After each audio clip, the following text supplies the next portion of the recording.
හරි ළමයි අද අපි කතා කරන්නේ බලය ගැන. බලය කිව්වම අපිට මුලින්ම මතක් වෙන්නේ කවද?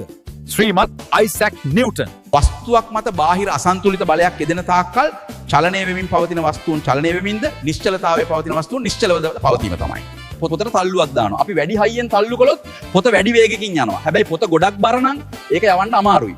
ඒකයි FMA කියන්නේ. වස්තුව මත යොදන බාහිර අසන්තුලිත බලය වස්තුවේ සිදුවන ගම්‍යතාව වෙනස් වීමේ ශීඝ්‍රතාවයට අනුලෝමව සමානුපාතික වෙයිද? ඒ මගිනුයි FMA හැදෙන්නේ. ඒකයි කියන්නේ. තුන්වෙනි නියමය මම මේ බිත්තියට ගැහුවොත් මගේ අතටත් රිදෙනවා නේද? ඇයි ඒ? හැම ක්‍රියාවකටම සමාන හා ප්‍රතිවිරුද්ධ ප්‍රතික්‍රියාවක් තියෙනවා කියන්නේ ඒකයි. තේරුණා නේද? හරිම සරලයි. SAT විෂය අමාරුයි කියලා හිතලා ඔයාත් අතරමං වෙලාද ඉන්නේ? පාඩම් වල ගැටලු තියෙනවා නම් විභාගය ගැන බය වෙන්න එපා. නංගිලා මල්ලිලා හැමෝටම දැන් SAT හරිම ලේසියෙන් ලස්සනට ගොඩ දාගන්න පුළුවන් හොඳම මගක් තියෙනවා. ඒ තමයි SAT Legend නිශාන්ක ඇතුගල සර්ගේ SAT පන්තිය.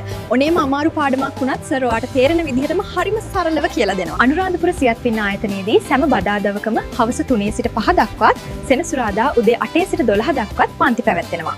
කුරුණෑගල නුවර ගල්ගමුව හා ඔන්ලයින් සම්බන්ධ වෙන්නත් පුළුවන්. වැඩි විස්තර සගහ පහත WhatsApp අංකයට ඔයාගේ නම සහ ප්‍රදේශය දැම්මෙවන්න. මේක තමයි ඔයාට ගොඩ යන්න තියෙන එකම මඟ.